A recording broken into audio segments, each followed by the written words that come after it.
Kuna mtu alikukata sehemu zako za siri usiku, this one. Kama umelala. No ukweli. Is it true? No ukweli.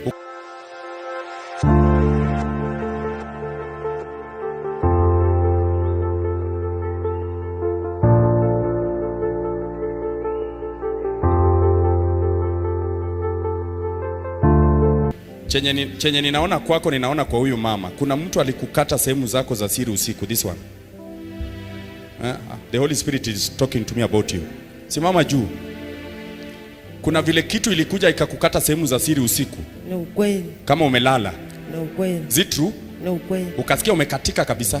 No ukweli. Toka siku hiyo ukikutana na mzee una feel vile ulikuwa na feel siku ya kwanza ukiwa virgin. Is it true?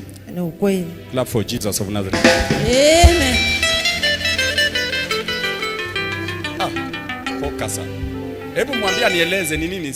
Nitaongea na yeye. Hebu niambie ni nini ilifanyika. Ongea na mimi.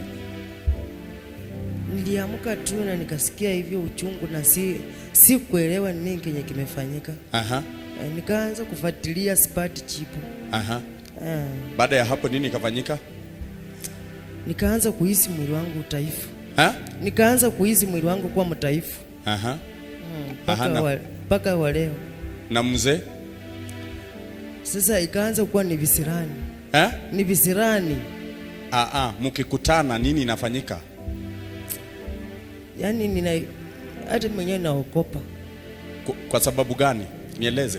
Kwa sababu ya uchungu. Kwa sababu ya uchungu. So is that not what I have said? Yes.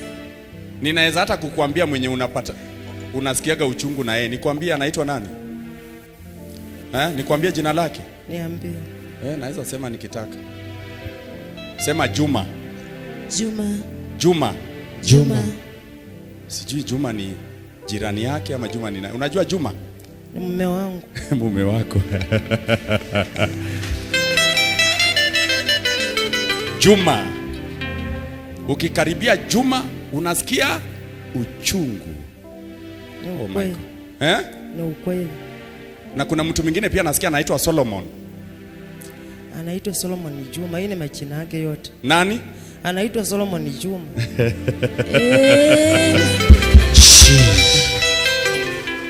Anaitwa Solomon Juma. Keti tu, nitakumalizia unabii wako kesho.